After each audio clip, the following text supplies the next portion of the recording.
Magandang araw po sa ating mga kakalutang, manunood at taga-subaybay ng programang Kalutang ng Pulisya sa Marinduque. Sa ating pong Officer in Charge, Police Colonel Wilson A. Santos VI. Sa amin pong Deputy Provincial Director for Admin, Police Lieutenant Colonel Sonia B. Gabiana. Deputy Provincial Director for Operation, Police Lieutenant Colonel Melvin B. Lontok. Sa lahat po ng staff officers at mga personnel ng Marinduque Police Provincial Office, Marinduque Mobile Force Platoon, at sa 6 pong municipal police stations personnel, mga uniform personnel at non-uniform personnel. Ang petsa po ngayon ay October 1, 2020 at ang oras ay 10:03 ng umaga. Hatid po sa inyo ng Kalutang ng Pulisya sa Marinduque. Ang programang naghahatid ng balita at advokasya ng Philippine National Police ang nagsisilbing daluyan ng impormasyon mula sa ating pamahalaang nasyonal, lokal, simbahan, paaralan at mamamayan. Bumabati po ako sa inyo ng isang magandang umaga.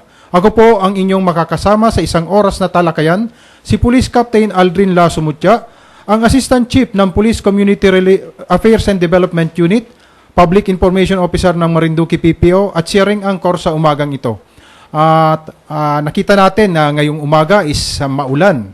Napakaulan po sa labas at ingat-ingat lang po tayo, lalong-lalo na po yung ating mga drivers dyan. Ingatan po natin, madulas ang kalsada, isa pa is iwasan nating magkasakit dahil yung ulan natin na yan, katulad yung mga pinong ulan natin yan, tinatawag ng ilan sa atin ng mga ulang Pasko na daw yan. Nakakapag dulot po sa atin yan ng lagnat. Kaya ingat-ingat lang po mga kababayan, lalong-lalo na ngayon at uso pa rin po yung ating virus. At ganun din, pagbati po kay Honorable Adelpa M. Belbar at ang kanyang sangguniang barangay at SK sa ginawang pagtanggap sa kapulisan ng Marinduque PPO, Police Mobile Force Platoon at Gasan MPS po sa ginanap na Anti-Illegal Drug Abuse Seminar at KKDAT Symposium po sa kanilang lugar nitong nakaraang October 3, 2020. Isang mainit na pagbati po ang pinapaabot namin sa inyo, Kapitana. At maraming salamat sa pakikiisa po sa amin, lalong-lalo na po dito sa kampanya namin about anti-illegal drug abuse. Ganon din sa mga naging kasama ko. Maraming salamat sa inyo, sa Gasan NPS, kay Deputy, at tinulungan na inasistihan ninyo kami upang maipaabot po natin sa ating mga kababayan ang gusto nating ipaabot sa kanila, lalong-lalo na po patungkol po sa gawain natin sa illegal drugs, yung kampanya natin laban sa illegal drugs, at ganun din po yung kampanya natin sa terorismo. At iniingatan natin dyan yung ating mga kabataan, lalong-lalo sa kabaranggayan, katulad ng mga nabanggit natin before, yung mga lectures natin, at saka dito sa ating programa, na paulit-ulit nating inapaabot sa ating mga kababayan yung kahalagahan po na ating kabataan ngayon ng pag-iingat po para sa kanila. At ganoon din po, isang mainit na pagbati rin kay Honorable Joy Raymond Isidro at Honorable Don Melton Motol po ng ang mga masisipag nating kaibigan sa Sangguniang Bayan ng Gasan, Marinduque. Magandang umaga sa inyo.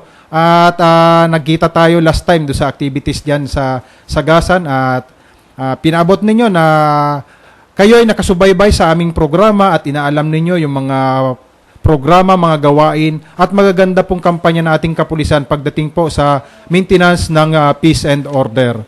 Isang pagpupugay po sa lahat ng miyembro ng Taugamapi or yung Triskelion Grand Fraternity para sa kanilang 52nd founding anniversary celebration noong ika-4 ng Oktubre 2020. Nagkaroon ng iba't ibang gawain ng mga chapters sa buong bansa at na-invite po ang inyong lingkod bilang isa sa tagapagsalita nila sa kanilang programa sa Barangay Banot, Gasan, Marinduque, na kung saan ay binigyan natin ng pansin at pagkilala ang kanilang grupo sa lahat ng gawain patungkol sa pagtulong po sa otoridad, sa kaayusan ng mga kabaranggayan at iba pang serbisyo publiko katulad ng clean-up drive, coastal clean-up, tree planting, outreach program at iba pang mahalagang gawain pang komunidad. Nakikita naman natin yan, napaka-active nila.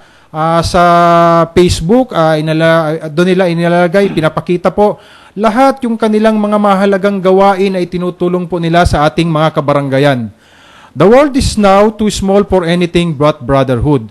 Isang mahalagang salita yan mula kay Arthur Powell Davis na naging batayan natin sa ibinigay nating mga pananalita sa mga dumalong miyembro nito na nagpapaabot ng kahalagahan ng bawat kapatiran lalo na sa panahon ng pandemya na ating kinakaharap. napakahalaga ng role ng mga brotherhood sa ating lipunan. Hindi lang patungkol sa kanilang samahan, kundi ganon din sa paglaban sa illegal na droga, kriminalidad, terorismo, at sa ngayon, upang mapunan ang kakulangan ng mga pangangailangan at suporta natin sa ating mga kababayan. Ayan, hindi lang po ang ating mga brotherhood ay hindi lang do sa mga gawain na kung saan ay pinapakita nila kung gaano sila kalakas, kung gaano sila katatag. Subalit sa ngayon, ang ipinapakita nila ay yung kahalagahan po ng pagtulong po sa ating mga kababayan. Ang mga ehensya natin ay nakapokus po sa ang mga sarili sa kanilang mga gawain upang labanan ang ating problemang kinakaharap na nagiging dahilan na nakakaligtaan minsan ang mga pangkaraniwan pero mahalagang bagay na kinakailangang tugunan ng ating mga kababayan na nasa laylayan ng komunidad. Maraming salamat sa inyong tulong, mga kapatid, at patuloy niyong gawin ang tama at nararapat na serbisyo para sa ating kapwa. Maging parte tayo ng solusyon ng mga problemang pangkomunidad at huwag maging parte ng kasamaang sumisira sa ating lipunan. Live and let live. Arriba, arriba, magandang umaga sa inyo, Triskelions. Maraming salamat po, Sir Jong Mataak, sa tiwalang ibinigay nyo sa PNP, Marinduque PPO at Gasan MPS, para maging parte ng inyong mahalagang araw na ito. Isang matikas na pagkamay at tasnoong pagsaludo sa inyong lahat ng kapatiran. At tuloy-tuloy po natin yan. Huwag nating kakaligtaan na ang ating mga kababayan sa ngayon ay nangangailangan ng ating tulong, kaya join our hands and cooperate with the Philippine National Police and Gasan MPS po para sa pagpapatupad po ng mga programa ng ating pangkomunidad. At ganoon din po, isang panawagan naman po sa lahat ng mga interesadong personnel, responsableng gun enthusiast at shooters. Ito po, isang magandang balita po ito para do sa ating mga kababayan na napakahilig pong sumali po sa mga shooting competition. Kaugnay ng 9-point agenda of Police General Camilo Pancrasios P. Cascolan, ang ating Chief PNP, lahat ng mga gun owners, maging police, army, at iba pang law enforcement personnel at mga civilian who love the sports of practical shooting ay inaangyayahang makipag-ugnayan sa pinakamalapit na police station upang magpatala sa itatayong gun club sa lalawigan ng Marinduque. Ayan, kita mo, magkakaroon tayo ng gun club sa ating lalawigan. Kinakailangan lang na mga interesadong sasali ay may hawak na license to own and possess firearms o yung tinatawag nating LTAP. Siyempre, dapat po yung mga gagamitin nating mga baril or yung mga gagamitin natin doon sa competition at saka sa mga practice ng practical shooting is lisensyado. At dapat na rehistrado. Ayan na. Lahat ng kanilang gagamiting mga baril. Bumisita lang o tumawag sa inyong kapulisan para sa makaragdagang impormasyon kaugnay nito. At nagkaroon na tayo ng invitation po dyan sa bawat bayan. May mga binigay na sa ating mga pangalan ang ating municipal police station. Bagamat nasa atin na yung listahan, inaangyahan pa rin po namin kayo. Alam ko, marami dito sa atin. Bagamat may mga restriction po tayong pag-uusapan mamaya-maya tungkol po doon sa ating ine-expect na pagbabago po sa ating quarantine status. Pero inihahanda na po natin yung ating mga kababayan pagdating po ng muling pagluwag po or muling yung time na matatapos natin itong problema natin ito at enjoy naman natin po kung ano naman po yung ating mga hobbies o ating mga gustong pagkaabalan sa buhay pag muli pong naging normal, sa panunumbalik na normal na sitwasyon po ng buong Pilipinas. At ito po, isa ring mahalagang impormasyon din po ito para sa ating mga kababayan, lalong-lalo na ngayong padating na ang pag-alala po sa ating mga mahal sa buhay na pumanaw. Isang malungkot po itong balita, bagamat hindi lang naman ito yung panahon ng pag-alala sa kanila, pero nakasanayan na ng mga Pilipino, ng ating mga kababayan, na ang November 1, November 2 is yun yung time para gunitain po natin yung sama-samang pagpunta po sa ating mga sementeryo upang makita, alalahanin o magbigay ng mga bulaklak para sa puntod ng ating mga mahal sa buhay. Pero ngayon, nalalapit na ang paggunita ng araw ng mga patay, katulad na banggit natin, at araw ng mga kaluluwa sa November 1 and November 2. Ito po yung taong ginugunita ng ating mga Pilipino. Ito yung isang kultura, tradisyon na sinusunod po natin. Ngunit ngayong taon ay kakaiba ang sitwasyon para sa isang importanteng araw na ito na bilang paggunita sa ating mga mahal sa buhay na pumanaw. Pag-uusapan muna natin sa ngayon ay ang bayan ng Buwak na kung saan ay ang mga malaking sementeryo ang nakatayo. Alam naman natin, nandyan yung ating mga, ito kasi yung sentro ng lalawigan, kaya nandito rin yung isa sa malaking populasyon at malaki din syempre yung mga istruktura at mga pasilidad na katulad nito. Mga panuntunan po, ito po yung mga ibibigay natin, mga pahapyaw na ibibigay nating panuntunan sa mga sementeryo sa bayan ng Buwak at itinakda po ito ng Sangguniang Bayan sa bisa ng Resolution number 2020-143, a resolution prescribing guidelines for the operation of public and private cemeteries in the municipality of Buwak, Marinduque for the period October 15, 2020 to November 15, 2020. Bakit natin po ito kailangan pag-usapan? Siguro nailabas na rin ito ng ating butihing municipal mayor at ganun din sa mga kabaranggayan. Pero kailangan natin po itong pag-usapan at ipaabot po sa inyo dahil ito rin po ay part ng isang kaayusan po ng ating lalawigan o ng ating munisipalidad. Kaya isa-isahin natin, bagamat pahapyaw pero isa-isahin po natin kung ano po yung napapaloob dito at kung paano maapektuhan po ang ating mga kababayan at ang kaayusan ng ating bayan.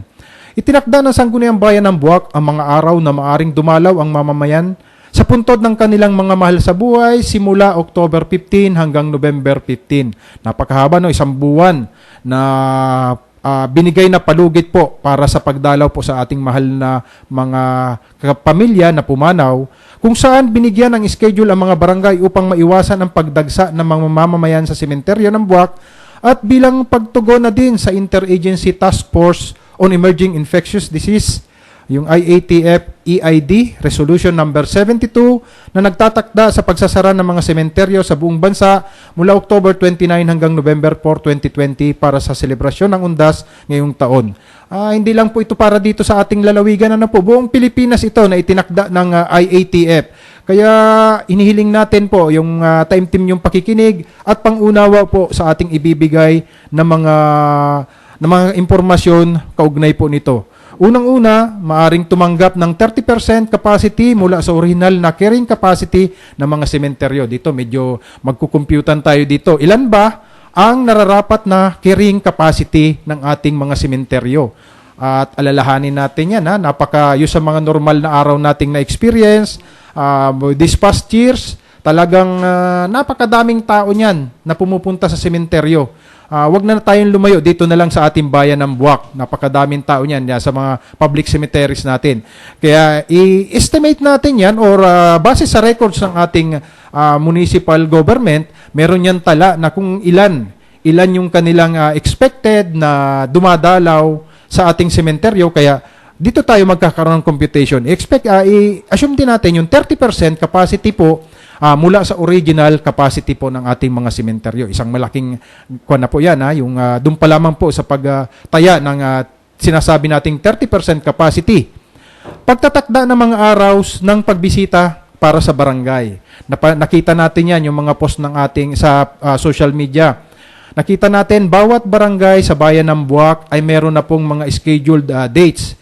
Dapat do sa schedule na yon, yung kung sinong barangay yung naka-schedule doon, sila lang dapat yung makikita nating dumadalaw sa sementeryo. Kaya isa rin itong gawain po para sa ating mga empleyado ng municipal government ng Buwak, kung saan siguro magtatakda sila doon ng mga taong magbabantay, mag-check. Siyempre may mga identification yan or pass card siguro na nagagamitin para pagkakilanlan po kung sila ay taga anong barangay. At malamang magkakaroon din dyan ng deployment ng ating mga pulis. Kaya yung ating mga karagdagang kapulisan ngayon na dumating mula sa ating regional office ay sigurado gagamitin sila pagdating po sa araw na nabanggit. Paggamit ng special quarantine pass para sa mga nais pumunta sa sementeryo. Ito na nga, yung number 3 na banggit natin kanina, may pass. Ito na, paggamit ng special quarantine pass para sa mga nais pumunta sa sementeryo. Unang-una po, kailangan talaga ito para maging batayan natin ng kanilang pagkakakilanlan kung sila ay mula sa ang barangay at upang higit nating makontrol po yung ating mga tao. At nawa sana naman yung ating mga kabaranggayan diyan, mga barangay official, mga local government units, implement po natin ng tama po yung pagbibigay po ng ating pass card. Hindi po yung kung sino yung medyo may pangalan, bibigyan ng yung isang kakilala ng pass card. gamitin po natin, isaayos po natin ng nararapat po yung pagdidistribute po natin ng pass card dahil ito po mismo ang magbibigay sa atin ng kaayusan at pag-iwas po doon sa ating kinatatakutan ngayon na COVID-19 virus. At ikalima po, yung pagbabawal ng commercial activities sa loob ng sementeryo mula sa October 15 hanggang November 15. Nakasanayan na rin natin yan. Dahil nga sa ating mga kababayan na nangangailangan din siyempre ng hanap buhay, misang pagkakataon na ganun, maraming tao, or isang opportunity po para sa kanila na kumita man lang para karagdagan nilang gastos po sa pang-araw-araw na buhay. Pero sa ngayon, malinaw na malinaw pong sinasabi dito yung pagbabawal ng commercial activities sa loob ng sementeryo. Siyempre, once na nagkaroon po dyan ng mga paninda or mga tindahan, yung mga tao hindi maiiwasan dyan magkumpul-kumpul or mag-ipon-ipon po para sa pagbili po ng merienda or tubig or pampalamig man lang. Kaya yung possibility ng pagkahawa-hawa po doon kung sino man yung mapasok doon na isang asymptomatic na personalities, nandun yung pagkakataon din na habang kumikita tayo, ay kikita rin po yung pag-angat po ng bilang ng ating mga COVID-19 positives. Pagbabawal ng sumusunod na gawain katulad ng paglilinis, construction, pagpipintura sa mga puntod simula October 15 hanggang November 15. Ayan na. Pinagbabawal po ngayon yung paglilinis katulad ng mga nakaugalian natin. Yung siyempre dapat November 1, November 2 maganda na yung ating mga puntod ng mahal sa buhay. Kaya yung ating mga kamag-anak, siyempre ang gagawin yan lilinisan, magpipintura. At yung ilan is gagawa pa ng, yung ibang mga pamilya is ginagawan pa nila yan ng mga magagandang mga istruktura para maprotektahan ng maayos yung puntod ng kanilang kapamilya. Kaya ngayon, pinagbabawal po muna, magtiis-tiis po muna tayo at mahaba naman po ang araw ng bawat taon na isang maganda rin pagkakataon naman po para isagawa natin yung mga nabanggit dito. At samantala, papayagan naman ang pagdaraos ng mga banal na misa, pagdarasal habang patuloy na sumusunod sa health and safety protocols. Yan din po, yan din naman pong mga gawain na yan ay may limitasyon din. Pinapayagan po sila, pero syempre limited rin po yung mga dapat na dumalo. Kaya hintay-hintay lang tayo, tiis-tiis lang po tayo at matatapos din po itong problema natin dito. Wala namang itinakda na panuntunan mga sementeryo sa mga barangay. Yung katulad po nung sa Kawit at Balimbing, pinaubaya ng pamalang bayan ang pangangasiwa nito sa mga pamunuan ng opisyal, simbahan, upang mapanatili ang pagsunod sa health and safety protocols at limitasyon sa dami ng dapat pumunta sa sementeryo sa barangay ayon sa itinakda ng IATF, Resolution number 72. Yung mga ganitong mga lumang sementeryo, yung mga located sa ating mga kabarangayan, pinapaubaya na po yan ng ating pamunuan para sa mga opisyal po ng barangay. Alam naman natin yun at alam naman natin yung status po ng ating sitwasyon. Kaya tayo na mismong sa barangay ang mag-implement po ng nararapat na aksyon po para dito.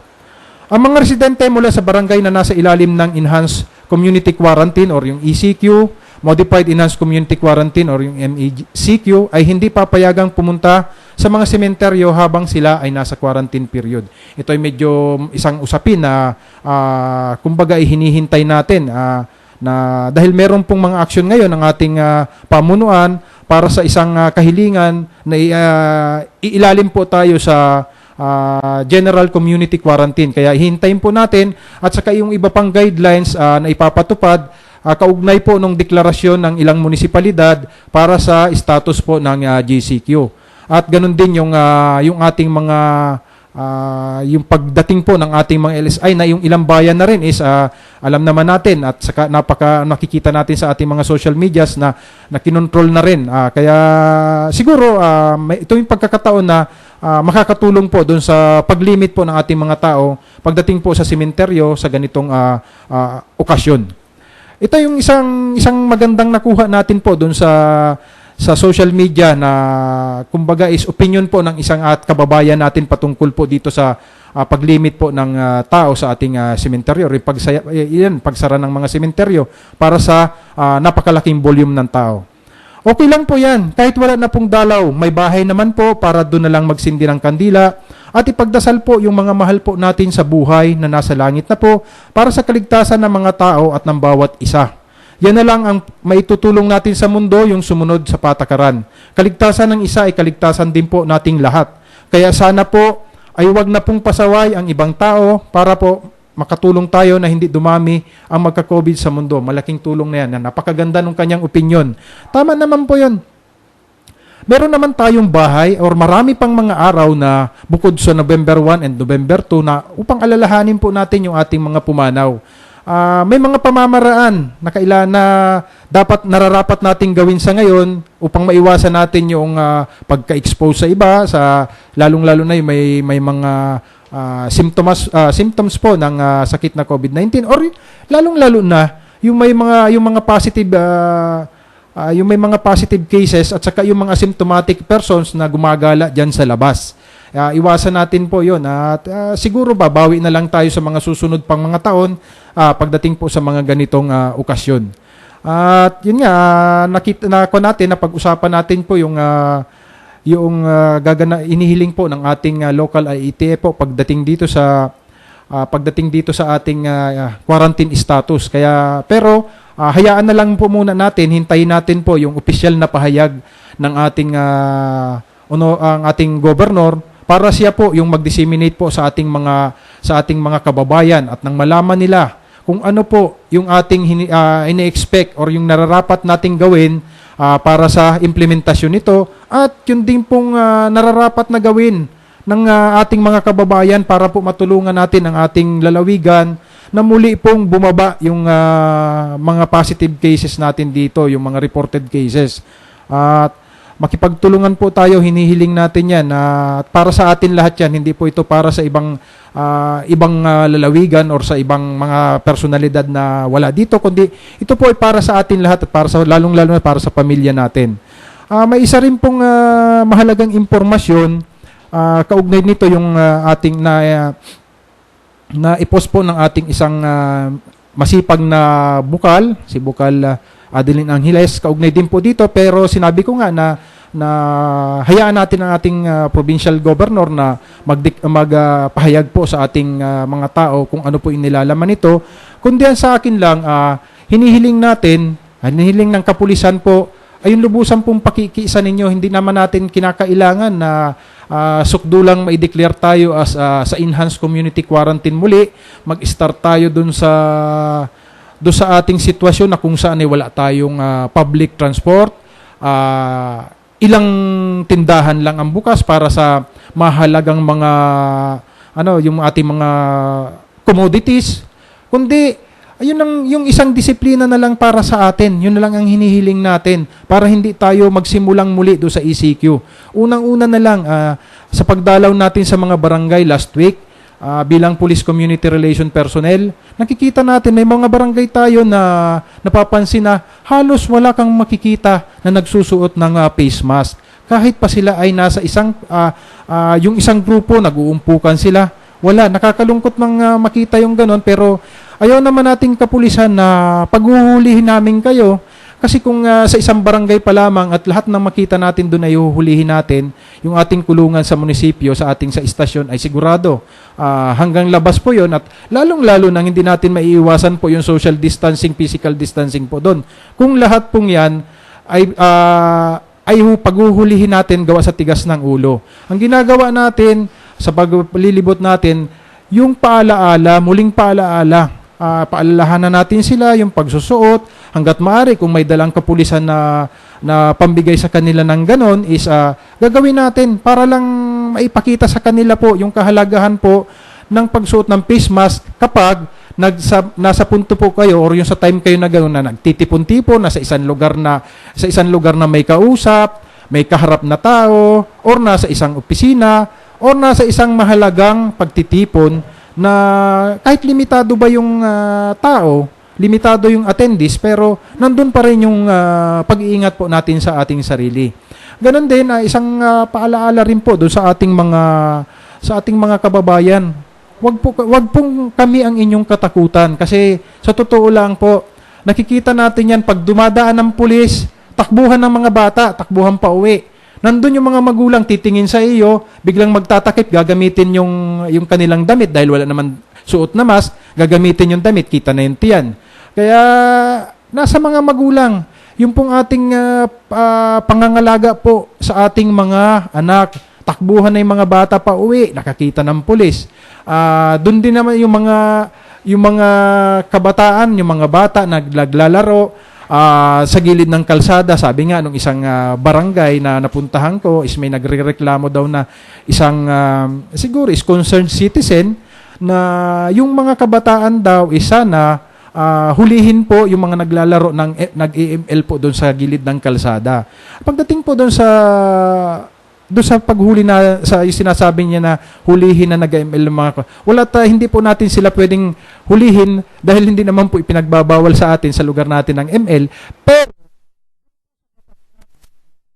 nating health protocol, pwede po natin silang hulihin. Kaya lang ang sabi ko nga is ang pinakikiusap natin sa ating mga kabaranggayan, wag po natin itong iasa sa ating mga barangay official dahil ilan lang sila.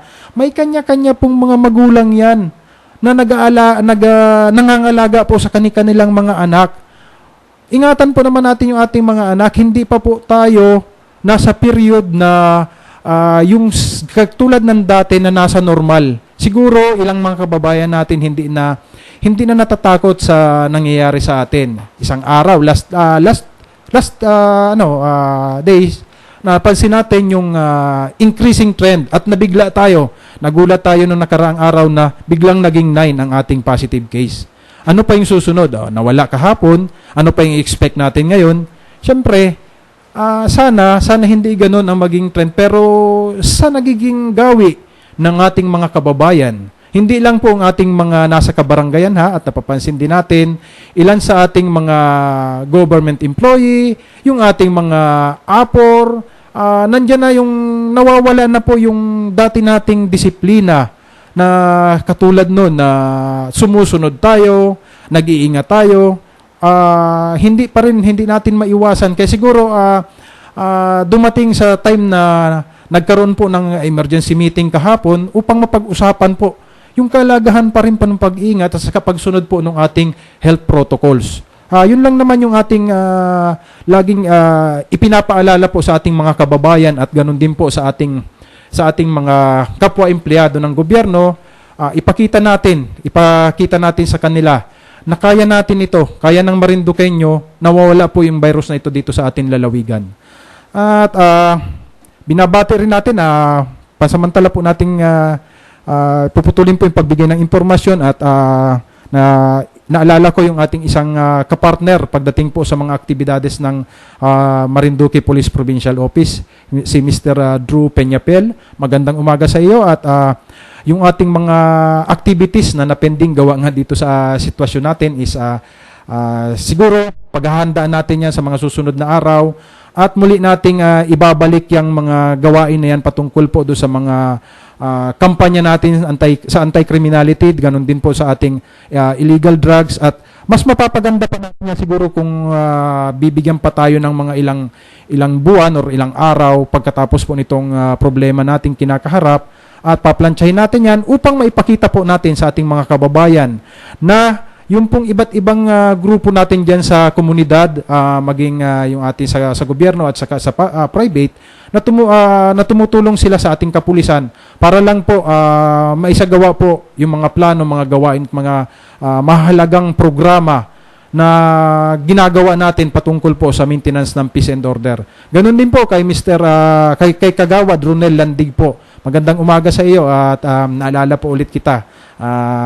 Sana po tuloy-tuloy lang yung pagtulong ninyo sa ating kapulisan. Kahit pa sa ibang lugar kayo or nandito sa ating lalawigan na patuloy na nagbibigay ng mga suggestion, mga nararapat po or yung mga pagpapaganda, yung mga bagay na maikakaganda po ng ating mga programa pagdating po dito sa lalawigan ng Marinduque.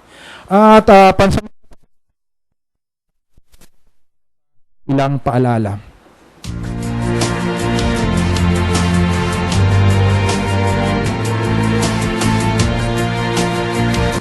Kami po ay frontliners mula sa Barangay Buangan, Torrijos, Marinduque. Patuloy na lumalaban sa COVID-19. Ako po si Leandro Montevergen, Kapitan ng Barangay Matayatuya, patuloy na lumalaban sa COVID-19.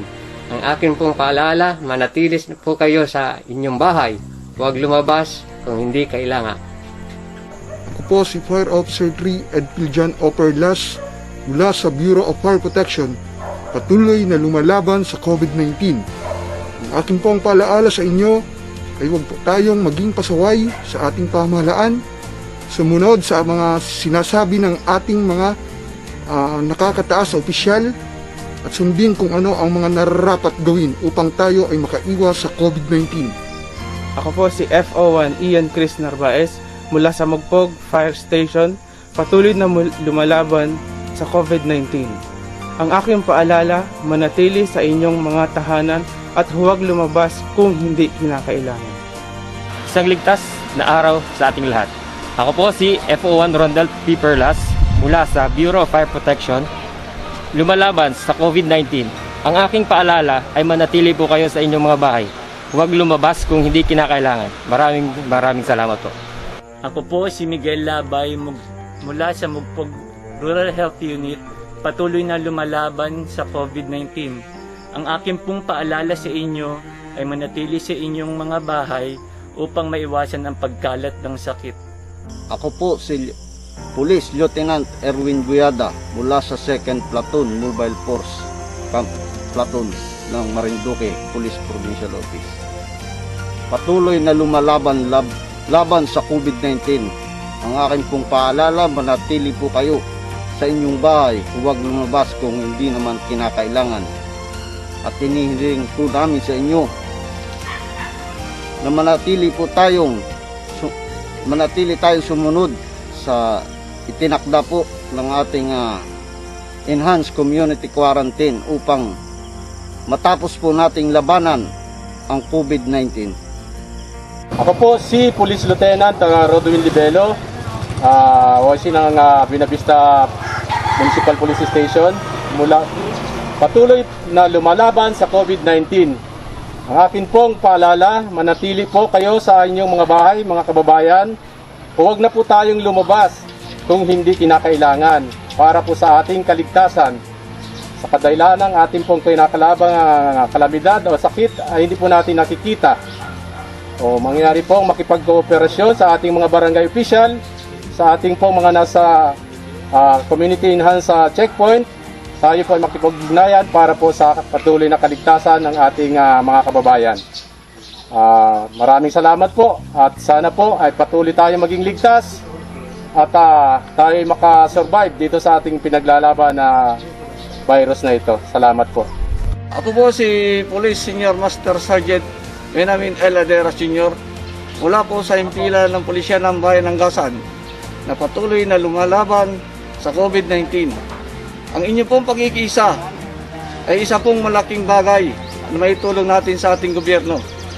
Ang aking pong paalala ay manatili po tayo sa ating pamamahay upang hindi po tayo mahawa. At yun lang po. Maraming salamat po. Ako po si Police Senior Master Sergeant John Winston Rabanera mula sa Torrijos Municipal Police Station, Torrijos, Marinduque. Patuloy na lumalaban sa COVID-19. Ang akin pong paalala, stay at home, save lives. Ako po si Raymond Licaros mula sa Mugpog Rural Health Unit, patuloy na lumalaban sa COVID-19. Paalala po muli sa ating mga kababayan dito sa Gasan, ang ating kapulisan po ay patuloy na umiikot at nagpapatupad ng lahat ng protocols na kinakailangan natin upang masugpo natin itong COVID-19. Kaya humihingi po kami ng inyong paikioperasyon para kami ay matulungan nyo rin at masaituparan ang lahat ng aming ginagawang trabaho. Ang lahat po ng ginagawa namin ito ay para sa inyo at para sa inyong pamilya. Sana po bigyan nyo kami ng magandang pagkakataon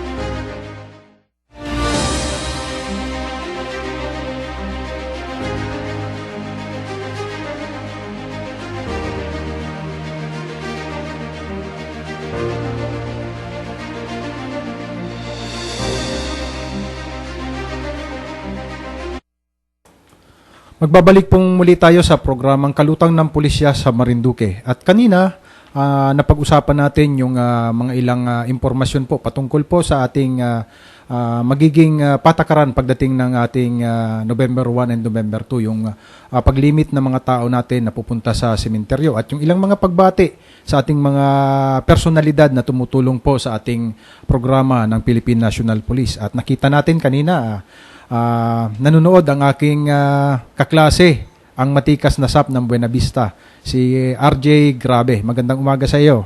At sa lahat po ng nanonood po ng ating programa sa araw na ito. At nandito yung ating, may bisita po tayo sa umagang ito at dalawang matitikas natin bisita ngayon. Ang mapapanood natin galing po sa Gasan Municipal Police Station at yung susunod po ay yung sa ating Mobile Force Platoon. At una, samantalahin po natin po yung oras at ipakilala natin yung ating sarili sa ating mga nanonood. Unang-una po sa lahat, binabati ko po kayo ng isang mapagpala at magandang araw. Ganon din po sa ating mga taga-subaybay at taga-pakinig dito sa lalawigan ng Marinduque. Sa atin pong minamahal na Provincial Director na si Police Colonel Wilson A. Santos D6 at sa amin pong Deputy for Administration, Police Lieutenant Colonel Sonia Gabiana, sa atin pong Deputy for Operations, Police Lieutenant Colonel Melvin Luntok. Lalo na po sa ating program host na si Police Captain Aldrin Mucha, ang Assistant Chief ng Police Community Affairs Development Unit ng Marinduque Police Provincial Office. Ako po si Police Lieutenant Erwin Pantuha Guyada, ang Officer in Charge ng Gasan MPS. Nandito ako upang ibahagi ang accomplishment ng Gasan MPS na may kaugnayan sa issue ng illegal logging o pagpaputol ng puno ng niyog at kahoy sa munisipalidad ng Gasan. At ang sitwasyon ng mga LSI o locally stranded individuals sa aming bayan. Ayan, at narinig natin yung pag-uusapan namin ng matikas na hepe ng Gasan MPS.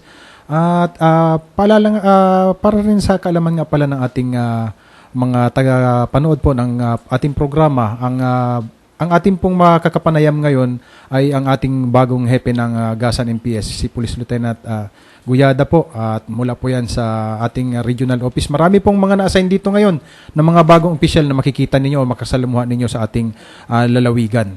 At ngayon, inihingi ko rin po yung pangunawa po ng ating mga tagapanood kasi po hindi po ako naka-face mask ngayon dahil para po sa mas maayos pong pag-deliver po ng impormasyon sa inyo. Bagamat hindi po ako nakasuot ng face mask, pero malayo po, kung hindi nyo po makikita yung aming katayuan dito sa studio, pero malayo po ang bawat isa po sa amin, kaya iniingatan po natin at sinusunod din po natin ating health protocols sa oras na ito. At ngayon po, tuloy po natin yung ating pag-uusapan. Nitong mga nakalipas na mga buwan, ay naging issue sa inyong bayan yung nabanggit natin, yung problema sa illegal na pagpuputol ng puno ng niyog at kahoy. Maaari mo ba kaming balitaan kung ano na ba ang updates at development po natin sa ngayon? Ang amin pong himpilan ay naglunsad at patuloy po kaming naglulunsad at pinaiigting po ang kampanya laban sa illegal na pagpuputol ng puno ng niyog o kahoy sa amin pong munisipalidad ng Gasan. Sa katunayan po, simula po noong buwan ng Mayo, taong kasalukuyan hanggang sa ngayon, ang kampanya po ay nagresulta ng 6 na positibong operasyon at naging dahilan po ng pagkakaaresto ng 8 individual.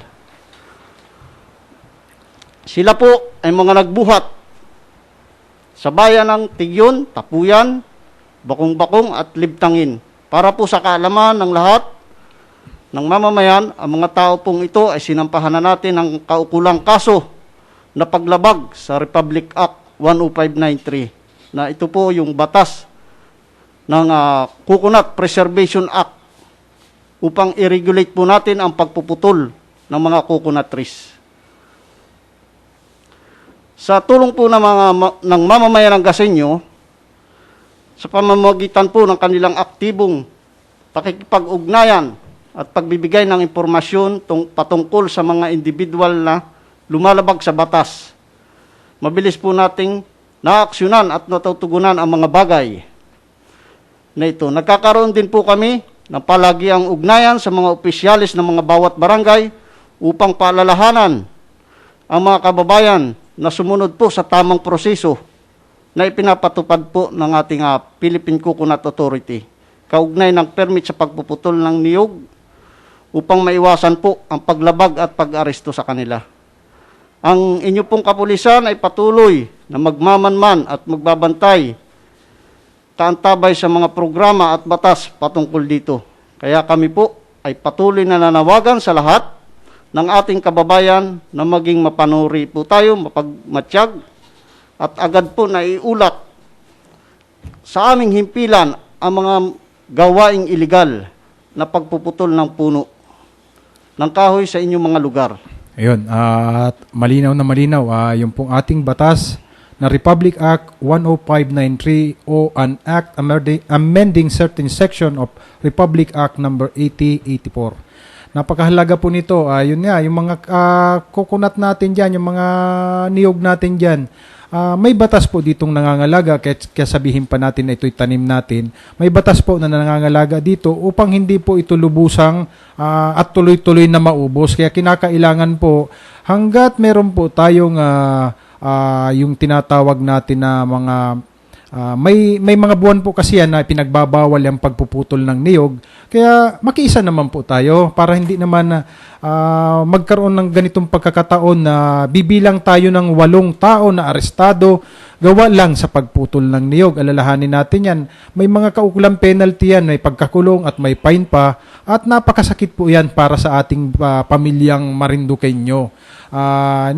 Minsan nagkakaroon ng pagkakataon na nagagalit ang ating mga kababayan dahil nga hinuli ng ating kapulisan, wala na daw silang makain, naghahanap buhay, kaya ginagawa nila yung gano'n. Pero sabi ko nga, ito ay may batas na nangangalaga para sa proteksyon po ng ating mga coconut trees. Kaya sunod lang po muna tayo. Binibigyan naman ng pagkakataon, ng tamang pagkakataon ng ating Philippine Coconut Authority, lahat po na nag-a-apply ng pagpuputol po ng niyog. Kaya wag po nating samantalahin at wag nating isipin yung papasok sa ating pera kaugnay nito, kundi yung pag-iingat pa rin po natin sa ating mga natural resources para po naman sa ating mga susunod na mga henerasyon. Hindi basta puputol ka lang ng puputol. Sabi kasi nila, Sir, ang dami naman kasing requirements, ang dami pang pagbabayaran. Wala po tayong magagawa kasi po yun ang itinakda ng batas. Kaya magandang umaga sa iyo dyan, Mare Chris. Ingatan natin, tulungan natin yung ating kapulisan para naman muling manumbalik po yung samahan po ng ating kapulisan at lahat po ng traders po dyan sa Gasan. Siguro maganda magpulong-pulong tayo kasama ang ating kapulisan para mapag-usapan po ng maayos po yan yung mga ganyang mga issues at nararapat na mga gawain po para tuloy-tuloy po ilang yung ating negosyo, tuloy-tuloy rin yung ating pagpapatupad ng batas na wala rin namang marami or may mga personalidad na nasasaktan. Kaya yun po, at kumusta naman po yung hepe, yung ating mga LSI nang gagaling sa lalawigan ng Mindoro? Patuloy bang tumatanggap ang inyong bayan o may pineplano ba ang bayan ng Gasan na ipagpaliban muna ang pagtanggap ng LSI sa ngayon? Sa atin pong kabalitaan, sa informasyon, sa bayan po ng Gasan, may inilabas pong advisory ang ating mahal na mayora. Ito po ay galing sa kanyang tanggapan. Naglabas po siya ng executive order na naglalayon po na ipagpaliban o pansamantala pong pigilan ang pagpasok ng LSI buhat sa Karatig Lalawigan sa pantalan po ng Gasan na magmumula sa lalawigan ng Oriental Mindoro. Pansamantala pong pinipigil ang pagpasok po ng ating mga LSI. Subalit sa LSI po na gustong umuwi sa ating bayan, pwede po silang dumaan dito sa ating pantalan sa Balanacan Port po. Pero yung ating pong pantalan sa Gasan na pinagdadaungan galing sa pantalan po ng Karatig Lalawigan ng Oriental Mindoro, hindi pa po ito pinapayagan ng ating mahal na mayora. At hanggang po sa hindi pa po nalilifted yung kanyang inisyu na executive order. Ngunit para po sa kabatiran ng lahat, patuloy po na tumatanggap ang bayan ng Gasan ng ating mga LSI. Mangyari lamang po na makipag-ugnayan tayo sa ating Rural Health Unit sa kanilang pag-alis o pagdating upang sa gayon po ay maiwasan ang pagkalat ng ating COVID-19 o ito pong ating pandemya. Sa ngayon po patuloy po ang ating monitoring sa mga LSI, lalong-lalo na ang mga hindi po nakakatapos sa quarantine period upang masiguro po ang pagpapaigting namin ng aming pakikipag-ugnayan sa mga barangay, partikular po sa ating BHW at gayon din sa mga tauhan po ng RHU at sa lokal na pamahalaan po natin. Yun lamang po at magandang buhay po sa atin lahat. Malinaw po ang ating narinig. Tumatanggap pa rin ang bayan ng Gasan ng LSI, pero kung pag-uusapan natin ay from Pinamalayan to Gasan Port, hindi po sila tumatanggap sa ngayon yan sa area na yan, kundi sa Balanacan. Pero paalala rin natin, nagdeklara na rin po ang bayan ng Mugpog na hindi sila tumatanggap ng LSI. Kaya siguro, diretso lang yun. From Balanacan to Gasan. Hindi na sila mag-entertain pa sa Mugpog ng mga LSI. At bilang pangwakas, meron ka pa bang gustong sabihin o ibahagi sa ating mga tagapakinig sa programang ito? Nais ko pong ipalala sa ating mga tagapakinig, lalong-lalo po sa bayan ng Gasan, na ang mga komunidad po natin, ang ating pong mga kababayan, ay ating pong katulong sa pagsugpo ng kriminalidad. Malaki po ang inyong bahagi upang mabantayan ang ating katahimikan sa bayan ng Gasan. Sabi nga po, crime prevention is everybody concerned. Hindi po kaya ng kapulisan yan. Lahat po tayo ay magtulong-tulong upang mapanatili po natin ang kapayapaan at kaayusan sa bayan ng Gasan.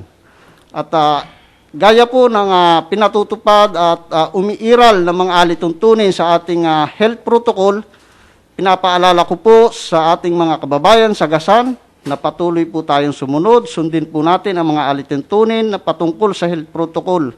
Sapagkat sabi nga po, nabanggit po kanina ng ating TV host, ang ating host program, na tumataas po yung trend ng ating COVID case.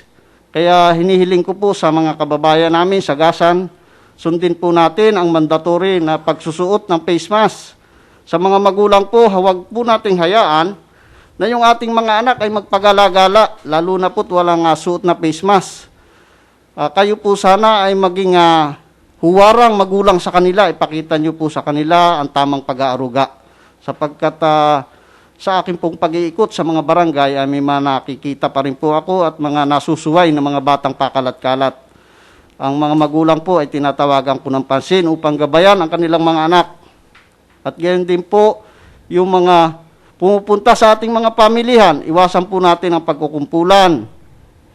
Sundin po natin yung ating social distancing upang yung ating local transmission ay mabawasan. Ano po? Nawa po ay makipagtulungan po tayo upang malabanan po natin ang COVID na ito. Sabi ko nga po doon sa mga nakakausap ko, ang pulis po ay kakampi nyo, hindi po kalaban. Kasi tumatakbo po yung iba kapag nakakakita ng patrol. Hindi po dapat ganun. Dapat po tayo ay sumunod sa ating batas, sa ating pong mga guidelines na umiiral. Virus po ang kalaban natin, hindi po kapulisan. Ang kapulisan po ay nagsiservisyo at tumutulong po sa mga gawain sa ating mga komunidad. At nawa po ay kayo ay maging bahagi sa pagpapatupad ng ating mga alituntunin. Yun lamang po at magandang umaga po sa inyong lahat ng mga tagapakinig.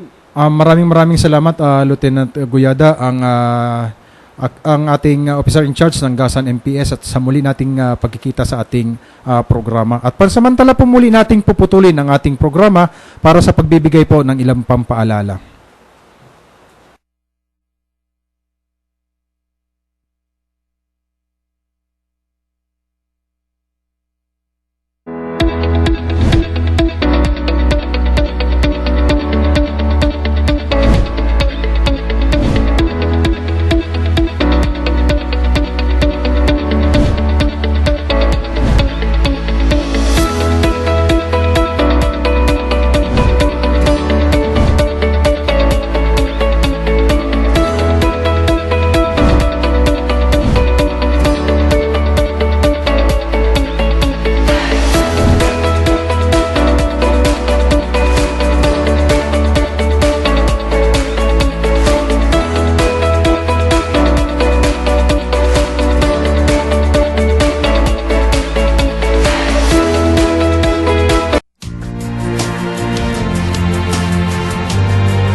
ay frontliners mula sa Barangay Buangan, Torrijos, Marinduque, patuloy na lumalaban sa COVID-19.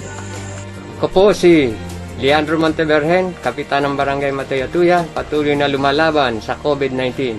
Ang akin pong paalala, manatili po kayo sa inyong bahay. Huwag lumabas kung hindi kailangan.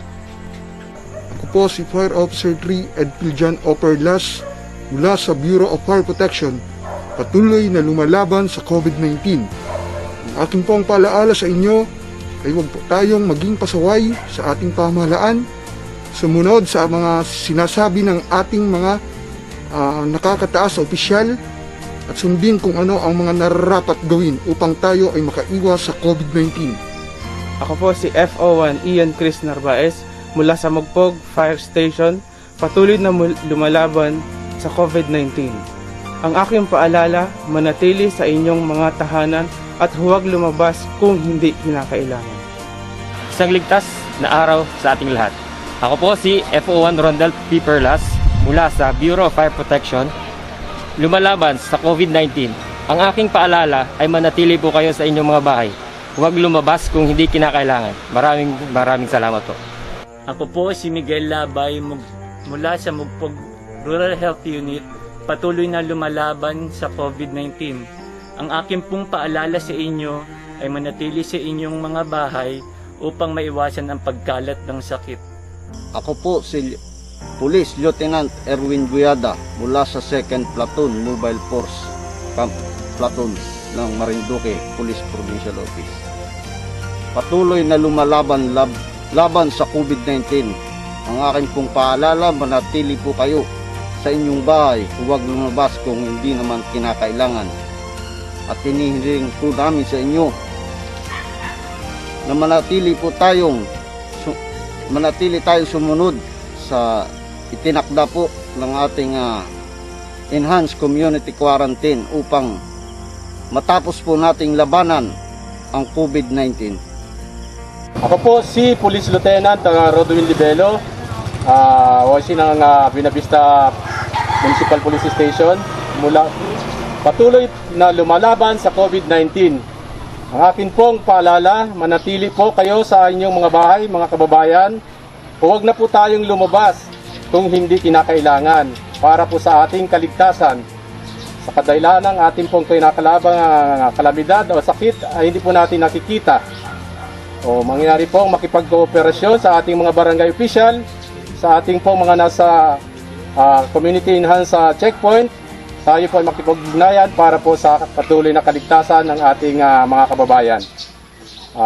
Maraming salamat po at sana po ay patuloy tayo maging ligtas at tayo ay makasurvive dito sa ating pinaglalaban na virus na ito. Salamat po. Ako po si Police Senior Master Sergeant Benjamin L. Adera Sr. mula po sa impila ng Pulisya ng Bayan ng Gasan na patuloy na lumalaban sa COVID-19. Ang inyong pong pagkikisa ay isa pong malaking bagay na may tulong natin sa ating gobyerno. Ang aking pong paalala ay manatili po tayo sa ating pamamahay upang hindi po tayo mahawa. At yun lang po. Maraming salamat po. Ako po si Police Senior Master Sergeant John Winston Rabanera mula sa Torrijos Municipal Police Station, Torrijos, Marinduque. Patuloy na lumalaban sa COVID-19. Ang akin pong paalala, stay at home, save lives. Ako po si Raymond Licaros mula sa Mugpog Rural Health Unit, patuloy na lumalaban sa COVID-19. Paalala po muli sa ating mga kababayan dito sa Gasan, ang ating kapulisan po ay patuloy na umiikot at nagpapatupad ng lahat ng protocols na kinakailangan natin upang masugpo natin itong COVID-19. Kaya humihingi po kami ng inyong paikioperasyon para kami ay matulungan nyo rin at masaituparan ang lahat ng aming ginagawang trabaho. Ang lahat po ng ginagawa namin ito ay para sa inyo at para sa inyong pamilya.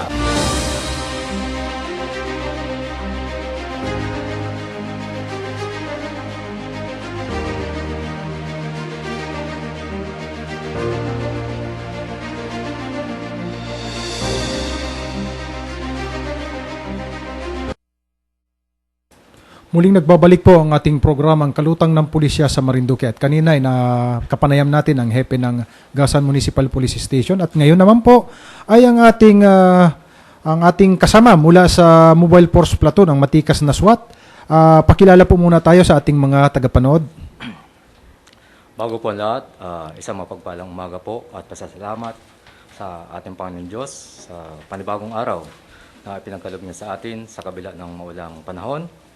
Sa ating mga minamahal na taga-subaybay, tagapakinig sa ating programang Kalutang ng Pulisya sa Marinduque. Sa ating masipag at buting Provincial Director, Police Colonel Wilson A. Santos VI, Sir. Sa ating bagong talagang matikas na Force Commander ng Marinduque Provincial Mobile Force Platoon, Police Major Joan Kenti Quintan, Sir. Kay Police Lieutenant Reynante Marigsa, Sir, ng First Platoon Leader. Kay Police Lieutenant Reynante T. Marigsa. At sa ating Platoon Leader ng Second Platoon, Police Lieutenant Justin D. Anogi. At sa ating bagong talaga na Team Leader ng Balanacan PCP, Police Lieutenant Ptolemy C. Kapawin. Sir. Napaka-specific ng role ng ating Mobile Force Platoon pagdating sa kanilang mga role sa komunidad.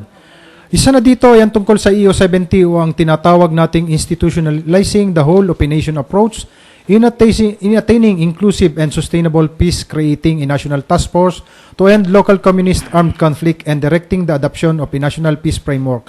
Pwede bang bigyan natin ng ilang paliwanag, kahit yung mga hapyaw na paliwanag lang ang ating mga kakalutang sa araw na ito patungkol dito?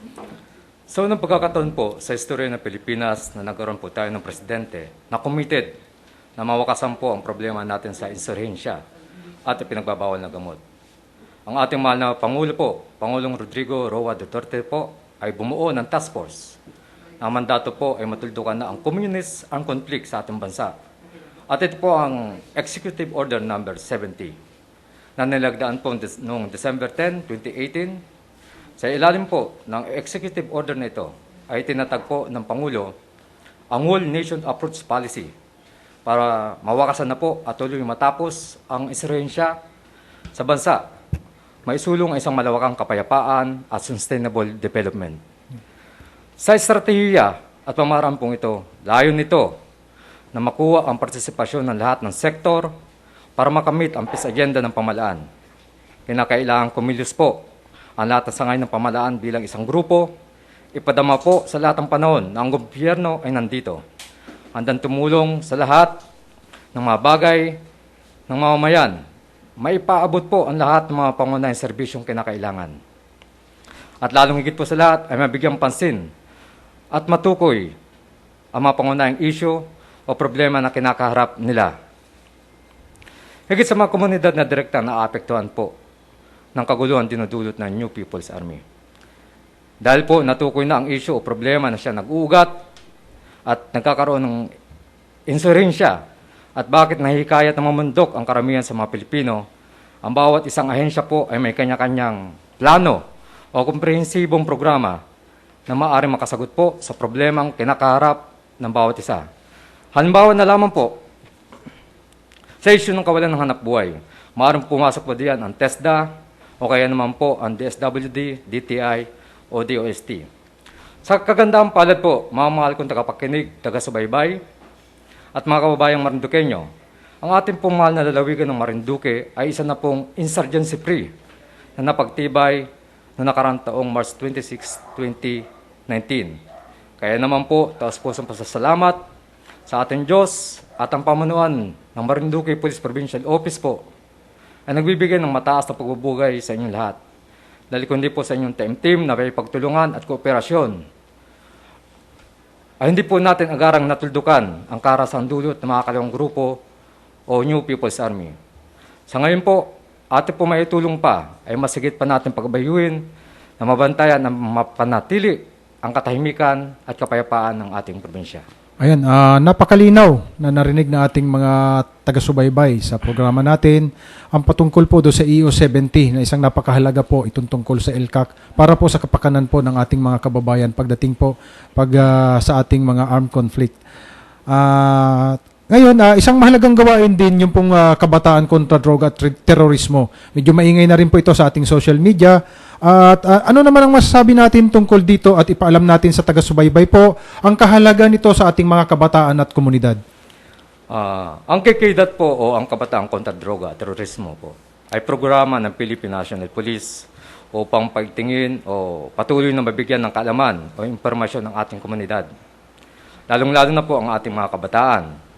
Ito po ay para ipaalam ang kapahamakan na maaaring maidulot ng illegal na droga at terorismo at sa mapanganib ng mga tao tulad ng mga kasapi o miyembro ng New People's Army o NPA na tinatawag po natin, na ang pangunahing ginagamit ay ang ating mga minamahal na kabataan upang maisakatuparan nila ang hindi makatarungan na ipinaglalaban, bakos nagiging dahilan pa po ng pagkasira ng mabuti o magandang kinabukasan ng ating mga kabataan. Ang KKDAT din po ay suporta sa ating Pangulong Rodrigo Roa Duterte batay sa itinadhana ng Executive Order 70 o ang National Task Force to End Local Communist Armed Conflict. And yan po yung mga programa na inilahad ng ating Mobile Force Platoon na siya ngayong tinututukang pansin po ng ating ng kanilang unit na kung saan ay nandiyan pa rin yung pangangalaga po sa ating mga kabataan pagdating po do sa mga kaugnay ng ating mga issues sa terorismo at illegal drugs. At medyo kapos na rin po tayo sa ating oras, kaya mayroon ka pa bang gustong ipaabot sa ating mga manonood ng programa katulad po ng panawagan, paalaala o imbitasyon sa kanila bago tayo magpaalam? Paalala na lang po para sa ating lahat. Sa kabila po na tayo ay Sergeant Ciprina, patuloy pa rin po natin pagtulungan na mapanatili ang katiwasayan at katahimikan ng ating mahal na lalawigan. At sa usaping droga, mas pagtingin pa po natin na mapangalagaan ang ating mga mahal na kabataan na hindi maligaw ng landas at patuloy na maisapuso ang binitawang kataga ng ating bayani na si Dr. Jose Rizal na ang pag-asa ng bayan ay nasa ating mga kabataan. Ang pamunuan po ng ating pambansang pulisya ay patuloy na nagpapasalamat po sa wala na yung sawang pagsuporta at pagtangkilik sa mga programa at proyekto sa kaayusan, katahimikan at kapayapaan ng ating bansa. Yun lamang po at muli ay maraming salamat po at mabuhay tayong lahat.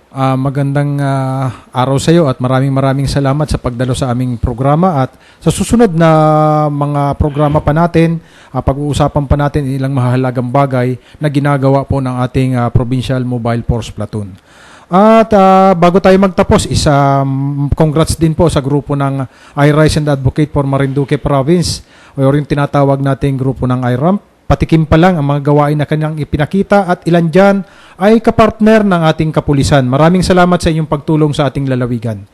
At ako po ay lubos na nagpapasalamat sa ating naging panauhin sa umagang ito. Ang hepe po ng Gasan MPS, si Police Lieutenant Erwin Guyada at ang ating personnel ng Mobile Force Platoon, Police Executive Master Sergeant JP Malapit. At sa lahat po ng staff ng Marinduque News Network, salamat din po sa suporta ng ating mga LGUs at iba pang ahensya ng gobyerno. At sa natalakay po natin ay sana po meron kayong natutunan at napag-alaman na nakapagbigay ng impormasyon sa ating mga taga-subaybay. Hanggang sa muli po, ito po ang lingkod, Police Captain Aldrin Lasumutya ng Kalutang ng Pulisya sa Marinduque, kasama ang staff ng Police Community Affairs and Development Unit sa pangunguna ng bago naming hepe, si Police Major Randel Sabtula, ang aming Executive Master Sergeant Annalie M. Rejano, Police Senior Master Sergeant Milanes Bacomo, Police Staff Sergeant Franklin Aurelia, Patrolman Benji P. Mausar at NUP Sweet Salvacion ay pansamantalang nagpapaalam at nagbibigay ng paalala na makakaasa po kayo na patuloy kaming magbibigay ng sapat at nararapat na serbisyo upang maging tuloy-tuloy ang kaayusan at katahimikan ng ating bayan. Ang tagumpay ng kaayusan at katahimikan ay nakasalalay sa ating lahat. Tulungan po natin ng ating kapulisan na mapaglingkuran kayo dahil kami po ang aalalay sa inyo. Magandang araw po at muli po sa magandang araw sa ating mga taga-subaybay at sa muli po nating pagkikita. Kaya?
Kami po ay frontliners mula sa Barangay Buangan, Torrijos, Marinduque. Patuloy na lumalaban sa COVID-19. Ako po si Leandro Montevergen, Kapitan ng Barangay Matayatuya, patuloy na lumalaban sa COVID-19. Ang akin pong paalala, manatili po kayo sa inyong bahay. Huwag lumabas kung hindi kailangan. Ako po si Fire Officer 3 Edpiljan Operlas mula sa Bureau of Fire Protection, patuloy na lumalaban sa COVID-19. Ang aking pong paalaala sa inyo ay huwag po tayong maging pasaway sa ating pamahalaan, sumunod sa mga sinasabi ng ating mga nakakataas na opisyal at sundin kung ano ang mga nararapat gawin upang tayo ay makaiwas sa COVID-19. Ako po si FO1 Ian Chris Narvaez mula sa Mugpog Fire Station, patuloy na lumalaban sa COVID-19. Ang aking paalala, manatili sa inyong mga tahanan at huwag lumabas kung hindi kinakailangan. Isang ligtas na araw sa ating lahat. Ako po si FO1 Rondel P. Perlas mula sa Bureau of Fire Protection, lumalaban sa COVID-19. Ang aking paalala ay manatili po kayo sa inyong mga bahay. Huwag lumabas kung hindi kinakailangan. Maraming salamat po. Ako po si Miguel Labay mula sa Mugpog Rural Health Unit, patuloy na lumalaban sa COVID-19. Ang aking pong paalala sa inyo ay manatili sa inyong mga bahay upang maiwasan ang pagkalat ng sakit.